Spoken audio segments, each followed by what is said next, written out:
नमस्कार दोस्तों, स्वागत है आप सभी का आपके अपने YouTube channel India education centre में। तो दोस्तों, आज हम क्लास 10th का बायोलॉजी पढ़ेंगे, जिसमें पहला चैप्टर हमने शुरू किया था जिसका नाम था जैव प्रक्रम। तो जैव प्रक्रम में पहला चैप्टर हमारा पोषण स्टार्ट होता है। इस पोषण में हमने कल पढ़ा था पोषण की परिभाषा और सजीव के लक्षण। आज हम पढ़ेंगे पोषण के प्रकार। तो हमारा तीसरा टॉपिक रहेगा पोषण के प्रकार। तो उस पोषण के प्रकार में हम देखते हैं जो पोषण के प्रकार है कुल कितने प्रकार पोषण तो कुल 2 प्रकार के होते हैं। तो पहला पोषण हमारा आता है स्वपोषण,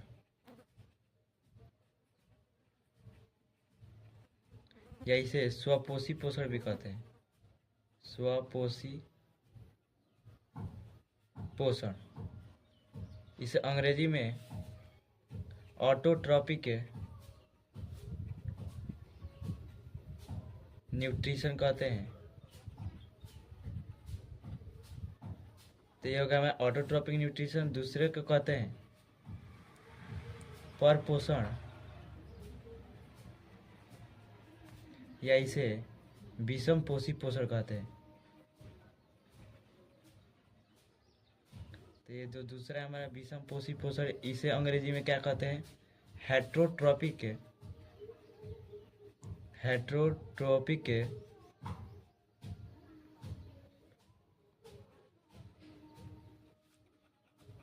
न्यूट्रिशन कहते हैं।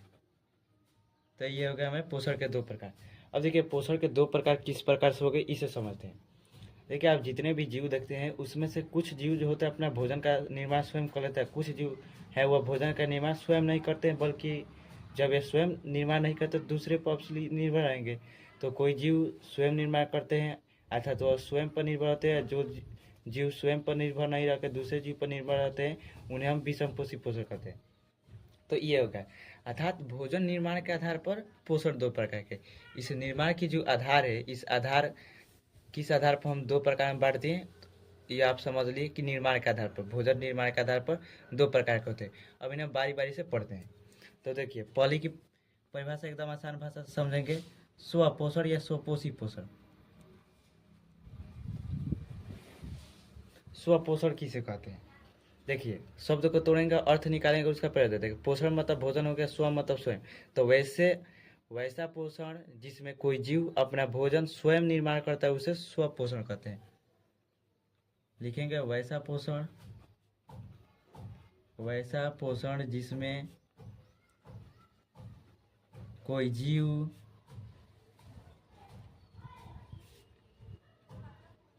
अपना भोजन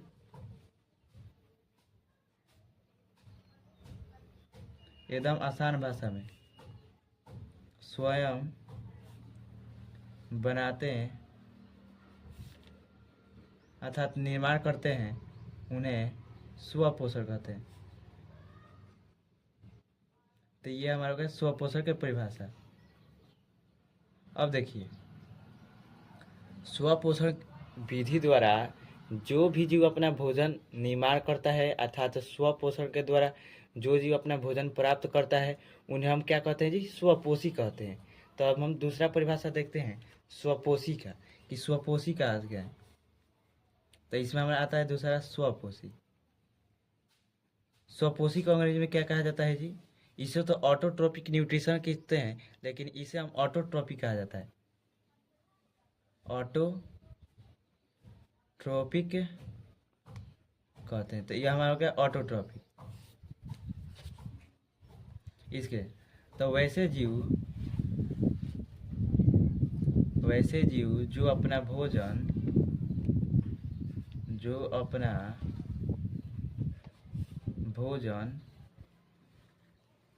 स्वयं बनाते हैं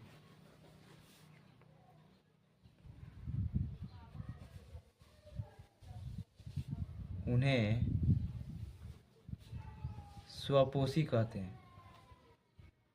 ये आपका होगा स्वपोषी किसे कहते हैं। उदाहरण के रूप में आप जैसे में लिखिएगा,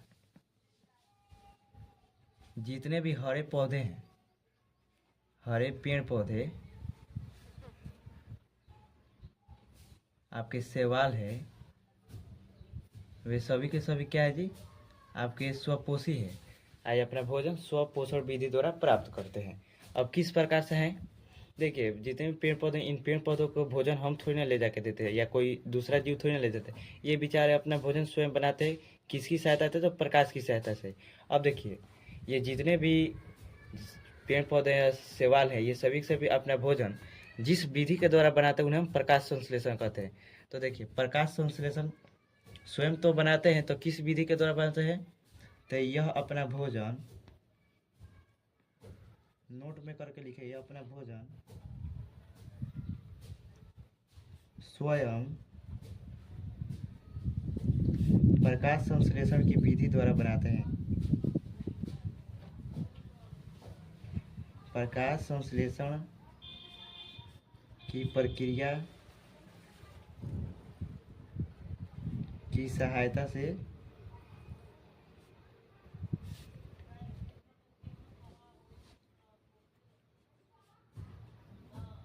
बनाते हैं।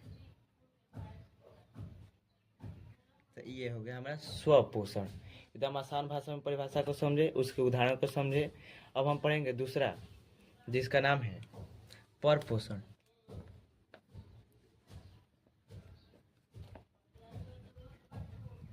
इस परपोषण की परिभाषा देखते हैं।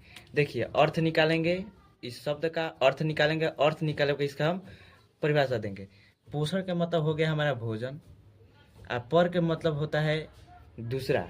मतलब देखिए स्व मतलब स्वयं, और पर मतलब दूसरा। आप हिंदी में पढ़िएगा विलोम शब्द, विलोम शब्द में आपको पढ़ाएंगे सर जी कि स्व का उल्टा पर होता है। मतलब स्व मतलब स्वयं हो गया, पर मतलब दूसरा कोई हो गया। तो इसमें जो जीव अपना भोजन बनाएगा वह दूसरे पर निर्भर रहता है, वह स्वयं निर्भर स्वयं नहीं बनाता है। तो लिखेंगे वैसा पोषण जिसमें कोई जीव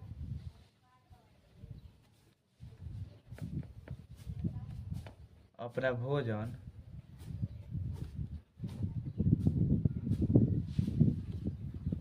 स्वयं नहीं बनाता है, स्वयं नहीं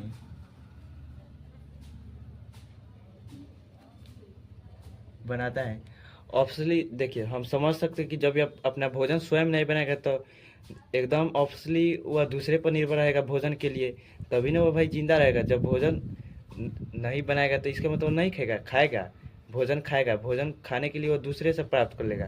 तो यह भोजन स्वयं नहीं बनाता है, बल्कि कि दूसरे जीव पर निर्भर रहता है, उन्हें परपोषण कहते हैं या परपोषी पोषण कहते हैं। तो यह हमारा हो गया परपोषण। अब देखिए दूसरा इसमें आता है आपका परपोषी, हेट्रोट्रॉपी किसे कहते हैं। इस हेट्रोट्रॉपी की परिभाषा एकदम आसान भाषा में समझें।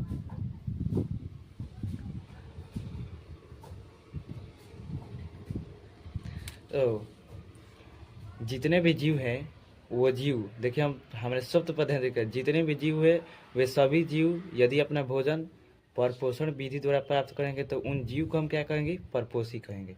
एकदम सटीक परिभाषा, एकदम आसान भाषा में लिखते हैं हम।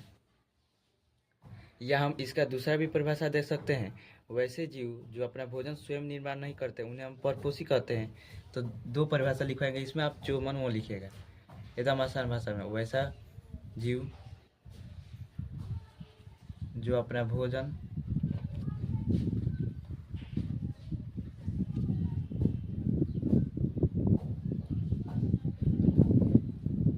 स्वयं नहीं बनाते हैं,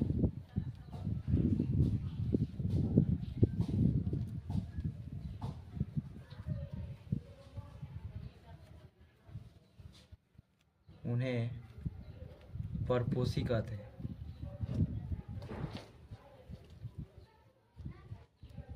तो ये हमारा हो गया परपोषी किसे कहते हैं। अब इसका हम दूसरा परिभाषा देखते हैं। परपोषी परपोषी का हम इस परपोषी का दूसरा परिभाषा देखते हैं। तो यह हमारा दूसरा परिभाषा होगा, यहाँ पर लिखेंगे इस परपोषी का। तो लिखेंगे वैसे जीव जो भोजन के लिए दूसरे जीव पर, दो लाइन का परिभाषा एकदम आसान, दूसरे जीव पर निर्भर रहते हैं,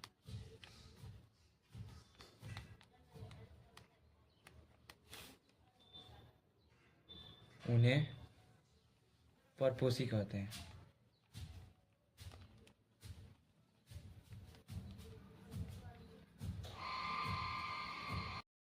उन्हें परपोषी कहते हैं।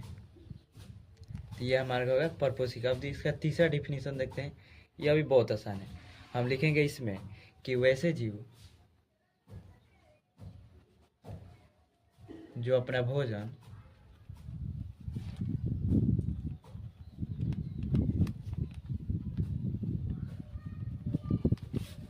परपोषण विधि द्वारा प्राप्त करते हैं। किस विधि द्वारा जी? परपोषण विधि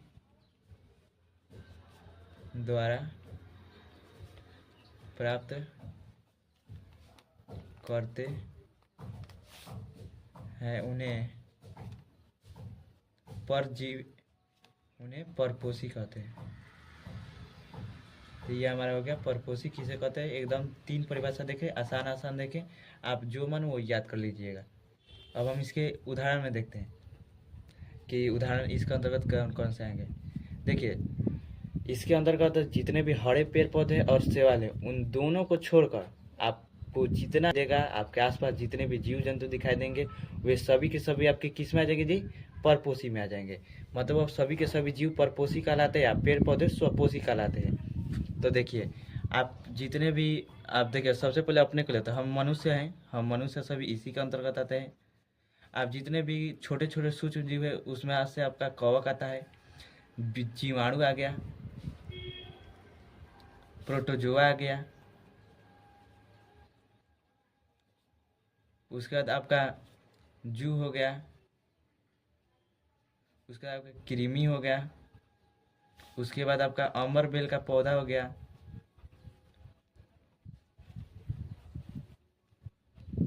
देखिए यह एक आपका अपवाद है। अमर बेल का पौधा जो है आपका एक अपवाद है। तो इसको सबसे ज़्यादा याद रखिए, आपका वीवीआई हमेशा पूछता है अमर बेल का पौधा कैसा है, तो यह आपका परपोषी है, अर्थात यह परपोषी पोषण करता है, इसे आप याद रखिएगा। यही एक अपवाद है, नहीं तो जितने भी आपके पौधे हैं वो सभी के सभी पौधे स्वपोषण करते हैं इत्यादि। दोस्तों, मैंने अभी जितना आपको पढ़ाया, आशा करता हूँ कि आपको समझ में आया होगा। दोस्तों, यदि आपको मेरा वीडियो अच्छा लगे तो प्लीज़ मेरे वीडियो को लाइक करें, चैनल को सब्सक्राइब करें और दोस्तों में शेयर करें। दोस्तों, इसके आगे हम कल पढ़ेंगे, तब तक के लिए जय हिंद, जय भारत।